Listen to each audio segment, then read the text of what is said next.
Dominate, no. What's this?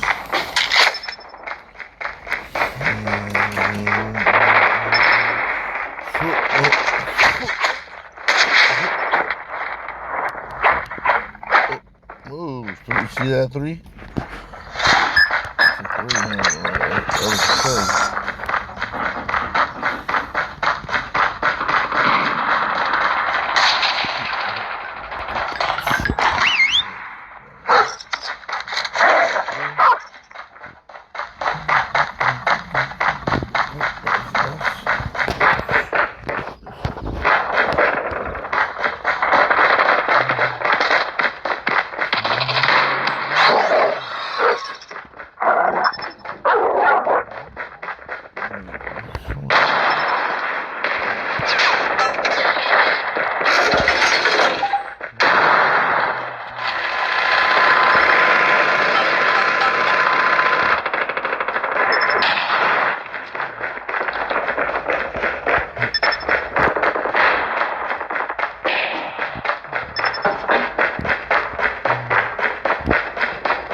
Yeah, let me let go either. Once this shit let go, it was over.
They created a CAD model based purely on the mathematics and then compared it to the actual model.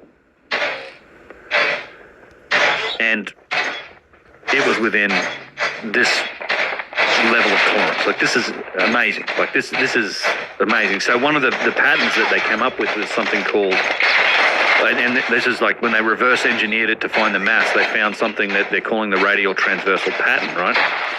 The most widely used primitive in the object is the circle. Circles or arcs thereof are used to define most of the features of the object, and all circular features in the object have radii that are interrelated with incredible consistency and precision. There is in fact one single and elegant equation governing the dimensioning of almost all circles utilized in the design. The few circles not following this pattern have been specifically chosen to display some very significant numbers, which we will get to shortly. So the few circles that don't fit this are ones that show pi, phi, golden ratio, other sacred geometry elements. But essentially they came up with something called a radial transversal pattern. With this equation, we can generate all of the relevant radii for shaping the object. We can more easily understand how this equation works by looking at it geometrically. Okay, so already in our early investigation, we noticed that many features seem to be related to a certain geometric construction of unit circles known as the flower of life. We also noticed that not just one, but several of such grids were used. So you can see here these overlapped flowers of life that match to all sorts of different elements and aspects of the vase.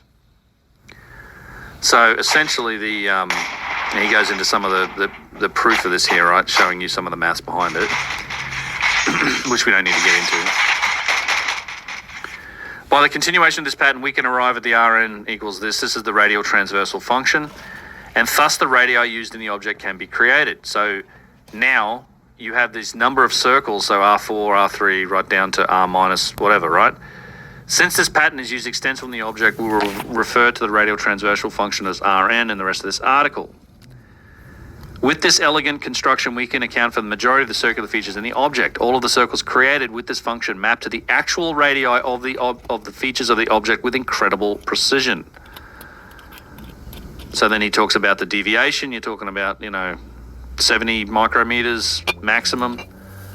Median radial deviation is only 9 thousandths of a millimeter, which is just silly. So please note that in most radii, even those exhibiting local deviations above the mean, have areas that are, in any meaningful sense of the word, perfect. In many places, the deviation is so small that we cannot say with certainty whether the deviation is due to imperfections in the object or inaccuracies in the scan, which is, again, you're talking thousandths of an inch, thousandths of a millimeter. All radii in the following illustration generated by the Rn function are therefore tightly interrelated. So you can see how they're using these radiuses and these circles based on this function to define different curvature, different parts, different sections of circles, basically, to define the curvature of the vessel. To see this level of consistency of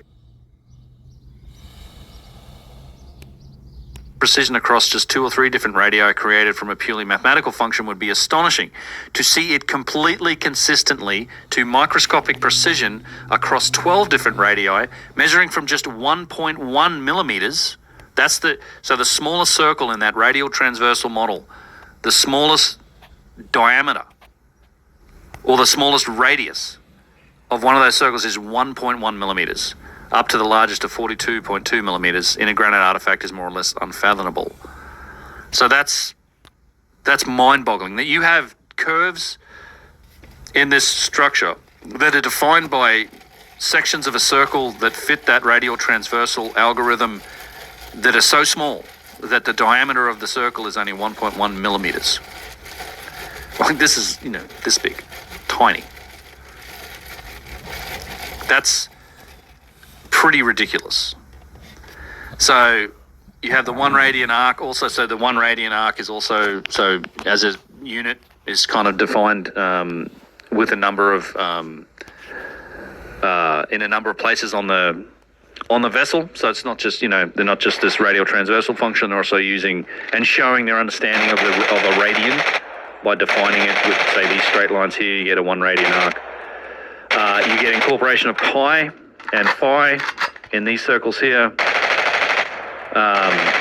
Preliminary evidence of the same, so, we're seeing this sort of stuff here. Incorporation of the golden ratio, that's phi. Golden ratio. So what's interesting here, let me get into the handles. Again, 1 radian arc is shown. The handles, single radian arcs, some math included. Now, what's interesting is some of the conclusions that you come to with this, right? So I think this is really interesting. It is our conviction that our current model demonstrates with overwhelming certainty that a high degree of sophisticated design principles and intricately interlinked relations and design constraints are present in the object. While we cannot tell with certainty if the way that we have described the design exactly matches that of the original creators, we are confident that our reverse engineered model does not indeed represent the actual mathematics, or does indeed represent the actual mathematics, interrelations and constraints present in the original design. So he's worked backwards to essentially figure out the mathematical system used to define this. While there's still much to learn about this fascinating artifact, the knowledge and data we already have allows us to draw some conclusions with confidence. On chance occurrence. Could an object like this simply have been a chance happening? A rare coincidence of random alignment? No. Proposing that would be completely magical and superstitious thinking. Yeah, right. You could just do this by hand by accident. Now, remember that 1 millimeter diameter circle as well, by the way. Maintaining absolute precision and consistency by chance between all the interlinked systems present in the object is, simply put, an impossibility. Waking up one morning with an entirely new universe sprouting from quantum fluctuations in your left nostril would be a significantly more likely event. It might be possible by extreme luck to have an object randomly show the value of pi or phi somewhere. But remember that all systems in this object are tightly interrelated. Changing one parameter would throw everything else off. Here, at least 15 levels of interrelation exist, and they are all precisely in harmony down to microscopic scales. This object was meticulously and carefully designed by a human being with incredible levels of skills, insight, and artistry. Of that, there can currently be no doubt. Required design capabilities. This gets very interesting. This is where that 1 millimeter thing comes into effect, right? What kind of system would have been necessary to represent the abstract design of the object? So how do you design it before its manufacture? Could the object have been designed by analog means, for example, as a drawing on paper, which was then used to guide the manufacture? To attempt a satisfactory answer to this question, we will need to carefully consider a multitude of factors. A future article will delve into that in full depth. When looking at the scales across which precision was maintained in this object, some interesting problems arise. The smallest radii identified so far in the object are only around 1 millimeter, but they scale perfectly through the radial traversal function with precision in the micrometers to even the largest radii of the object, which is around 63 millimeters. Carrying out this sort of scaling on any kind of analog medium would introduce errors immediately that would only accumulate over successful radial traversals. Even our modern, finely tipped drawing tools working on the smoothest of paper would create errors close to the full radii of some of these circles and features. So what he's saying is, like, even if you were to draw this out, imagine you took a piece of paper as big as the room you're sitting in, you tried to draw it out, you still then have to scale that thing down to the actual size, and even in doing so you would introduce significant errors easily to the size of some of the smallest radii, which we don't see in the artifact itself. Like, it's precise down to these, thousandths of a millimeter levels. To account and control for such errors, the designer would have to scale up the blueprint to proportions of at least several meters, which of course just raises further questions of how to transfer it back down again to the decidedly petite dimensions of the actual object. Remember, it's about yay big. Perhaps the most plausible way to represent this object on an analog medium would be to describe it geometrically and mathematically. This is decidedly possible, and one could even make sketches along the way to show an approximation of the final design. Our civilization has known about the required mathematics to do this since approximately 500 CE. Right? But being faced with the prospect of then transferring this design through a manufacturing process to a physical object, we are put squarely back to the starting point, since we now need to produce some sort of analog template that can guide or control the manufacturing process. So what he's saying is that the best way to actually describe it would be to use mathematics, to use geometry and maths. Using equations, you can pretty much decide it, but then you still have to transfer that design, be it in geometry or just in maths, into a physical object, some analog form of manufacturing. While the point I will now make certainly necessitates a full and very formal substantiation, I feel it would simply be cowardly of me not to bring this argument to its logical conclusion and stand by where the evidence and logic leads. As far as we know, no human beings, trained animals, or naturally occurring phenomena, modern or ancient, take mathematical formulae and equations as input and produce lathe operating motions as outputs. So, right, remember this. So you've designed this thing with maths. How do you then take that maths and get it into some sort of manufacturing process that creates motions and movements to create it as an output? For all of the knowledge and insights we have accumulated over the ages, we know of exactly one and only one category of things capable of such behavior. The kind of thing that we refer to as a Turing machine. A device capable of taking input, holding state, performing operations on held states according to predetermined principles, and producing output. They come in many shapes and sizes and can be constructed mechanically, electronically, and even pneumatically or hydraulically. And you are most likely using one right now to read this article or to watch the stream. We call this class of device a computer, and no plausible way of representing, operating on, or manufacturing the design of this artifact exists without having access to one such. That's what he's talking about. Like, that's the conclusion you come to with this artifact, and the fact that it can be best represented with a mathematical equation, and then the fact that somebody took that equation and turned it into an analog output in stone. The only way to do that's with a computer. And this thing's at least 5,000 years old. So, what's going on? And then he gets into the manufacturing capabilities, right? So you have massive issues with just being able to manufacture this thing so precisely. But this is a fundamental conclusion that you come to by analyzing this and in his work, is that it just, we've left the concept of handmade and pounded stone shit so far behind us. We're now at the point of requiring a fucking computer to actually create this thing. And even then, it would be a significant challenge. Oh, I think it's older than 5,000 years for sure. I said at least. I think it's well and truly older than 5,000 years. But then you have all these issues with the actual manufacturing capabilities, right? When comparing the output of our generative model to the physical object, we can begin to get some rough insights into the fabrication capabilities of the creators of the object. From only looking at the observable facts, we can conclude the following. Since we have no known records of or even ideas about how an additive manufacturing process with granite could work, we are assuming a subtractive process. So it's not 3D printed, it's cutted, carved, grinded, ablated, blah, blah, blah. The creators of the object were able to consistently hold tolerances of around 30 micrometers for subtractive processes in granite. In many places, we see tolerances of less than 10 micrometers. Tools used to subtract material from the granite blank must have been held at incredibly high levels of axial stability to reach these tolerances. Technologically, this is only possible to achieve with ultra-smooth and precise rods, bearings, ball screws, and similar mechanisms. Incredibly precise guiding mechanisms must have been employed to control the subtractive process. So it's something had to guide. So it's not just you have to hold the tool, you have to hold the piece of stone, and then something needs to guide the cutting or the whatever the process is that they're using to shape it. Since the finished object conforms to the abstract design to microscopic levels of precision. Again, this absolutely requires mechanical technology of ultra high quality, rivaling or surpassing what we are able to produce today. We can observe no perceivable loss in calibration or positioning across curves of different radii, or their positional interrelation to each other, which most likely means that the creators of the object were able to machine it in a single pass, or could somehow carry out tool changes with practically no loss of positional calibration. It's one of the issues that Alex Dunn and Nick Sierra talked about, is that even in our very best machines today, when you do a tool change, it introduces errors.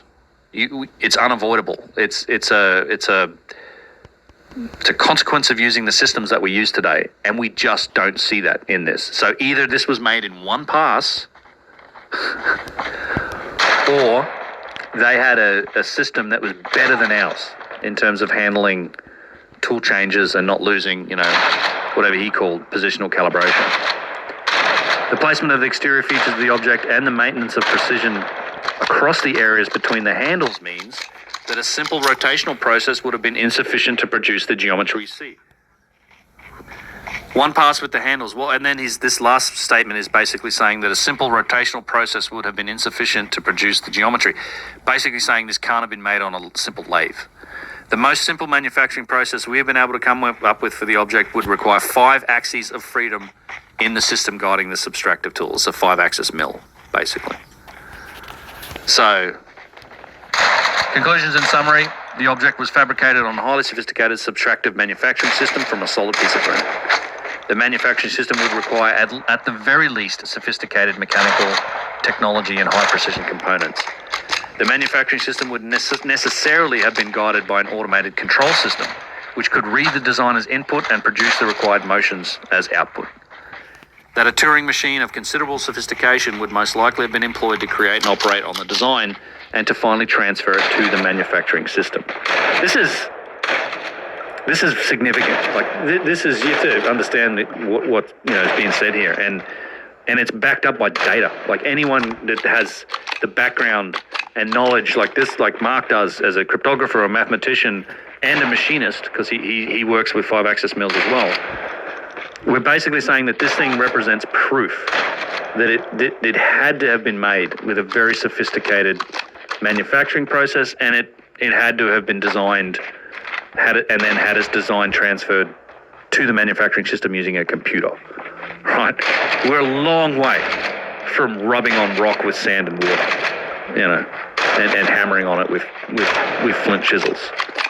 So this is I want to find a consistent and concise way of communicating what he's shown in this article. I think we went through it now. Hopefully you guys get it, right? Because I had to read it a few times to get it. And I can't pretend that I understand all of the maths in here, right? I'm not this thing, okay, not a mathematician. A long time since I've attempted anything like this. I mean, if I wanted to try and bust my way through it, I probably could eventually, but I understand what he's saying in a lot of this, even if I'm not like doing the math directly. But for people that want to do the math, like it's all there, all the data's there. Like this stuff is supported. And here's the other thing that I'll say about this vase, and I'll probably wrap it up pretty soon. Is it's extremely unlikely that we've hit a unicorn on the first try, right? This is the first vase that we've scanned and analyzed to this level, the first one. We know there's like 50,000 plus of these things that are pre-dynastic and early dynastic. Like that's where they're attributed. I'm pretty sure they're all a bit older, right? And they stop there kind of in the archaeological record, because they were all collected, I think, at that point. But this is the very first one we've looked at. And at least to the eye, and you go and look at objects in the museum, a lot of them looked very similar to this.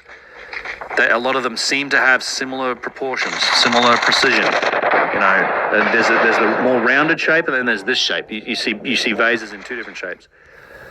And I think it's very unlikely that we hit a unicorn on the first try. So what I'm saying is, I think if we can improve it, if we can widen our data set, analyze more of these vases, and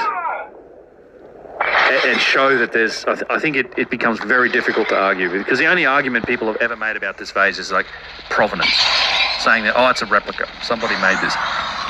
And I think he's also shown that it would be incredibly difficult to even attempt making something like this today.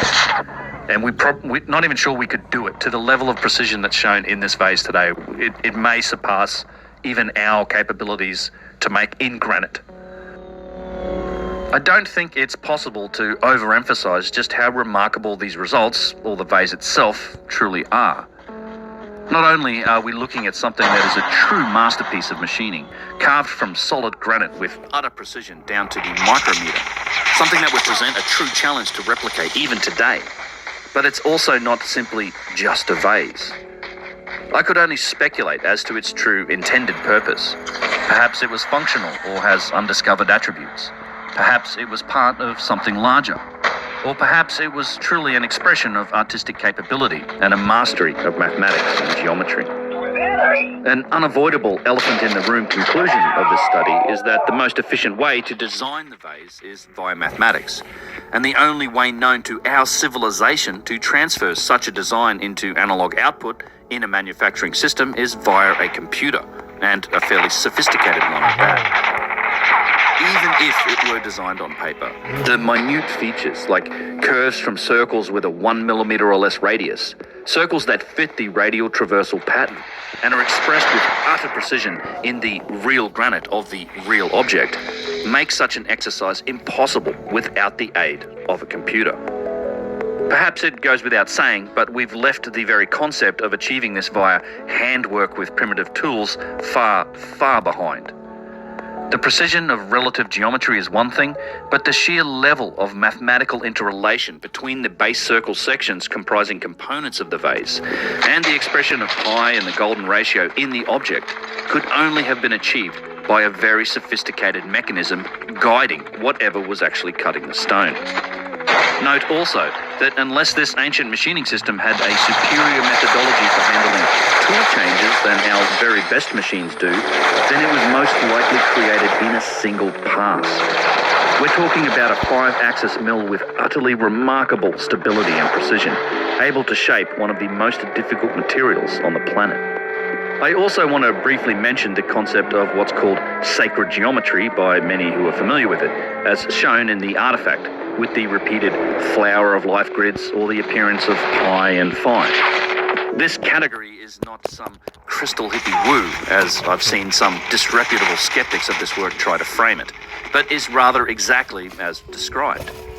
Within the bounds of so-called sacred geometry lie the secrets of the universe, the interrelation of objects from the workings of atoms and molecules to the ratios expressed by DNA and life itself, to the motions of planets, star systems, and galaxies. It is the very stuff of our existence, and to dismiss these findings by trying to brand it some sort of esoteric nonsense is, simply put, intellectual weak sauce. The mathematics of the people who created this artifact is sophisticated and elegant. Perhaps it was a base radian or a base pi system, as opposed to our own base 10. The radian is certainly shown as being important. I didn't cover this in the clip, but the placement of the handles is precisely calculated by the use of exactly 1 radian angles, and Mark explained the math behind it in detail in his article. If, indeed, this was the basis for a mathematical system, it is one that seems tightly coupled to the very nature of the universe we live in, and demonstrates a harmony of deep knowledge and fundamental principles of physics, which is why I can confidently state that this artifact is far more than a simple vase. It tells a story about the sophistication, knowledge, elegance, capabilities, and prowess of its creators, and it's written in stone for those with the eyes to decipher it. If you want to check the work and replicate the results for yourself, the scan results, Mark's CAD model based on the algorithms, and his workings are all available to you. In some ways, this small granite artifact may well exceed even the great heights of our own civilization's abilities. Truly, these people were complete masters of their craft.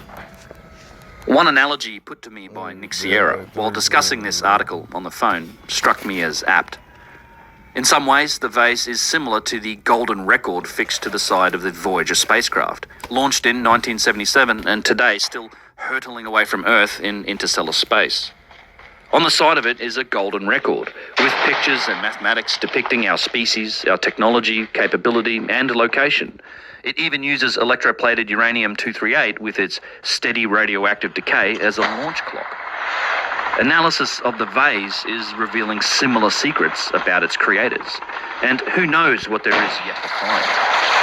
While Voyager, with its golden disk, was sent through space, the vase, with its encoded messages, has been sent through time. So, as I said in the clip, I think it's extremely unlikely that we have hit upon a unicorn with the very first vase we scanned. From visual observation, I suspect many more similar artifacts that are viewed in museums might yield similar results, and I'm sure there is much yet to uncover. We are working to scan more objects like these, and some of those efforts are currently underway. I'm still very interested in anyone who has access to such artifacts and is willing to have them scanned or analysed. And we have several irons in the fire, so to speak. But if you are such a person, please do reach out. I want to say thank you to everybody who has.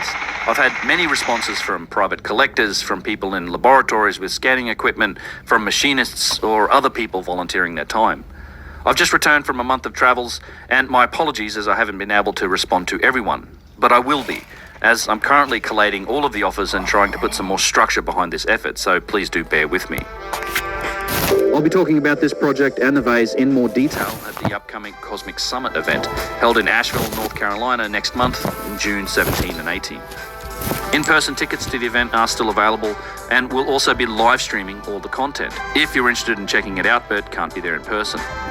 The link to purchase the live stream is below in the description, and as I get a slice of live stream sales, buying it via that link does help out this channel. If you want the chance to visit Egypt with me this year, I will be joining Yusuf Ayman on his Primordial Egypt trip late in October, with some spots still available, and the link to that is below. Myself and the Snake Bros are currently putting together plans for an Egypt trip around February 2024. It's going to be a good one, so if you're interested in that, stay tuned to my social media as I expect to announce it in the coming weeks. As for me, I've just returned from a month of travel, including a great trip to Turkey, visiting sites like Göbekli and Karahan Tepe for the first time, and now it's back to business and making content. I've got a few videos in the works, and I want to say a huge thank you to my patrons, channel members and supporters. You'll be seeing more out of me in the coming weeks. I work on the value for value model, so if you've got some value from my work and you want to return some of that to me, there's lots of ways to do it. They're all outlined on my website at unchartedx.com/support. I hope everyone out there is doing well, and I'll see you all in the next one.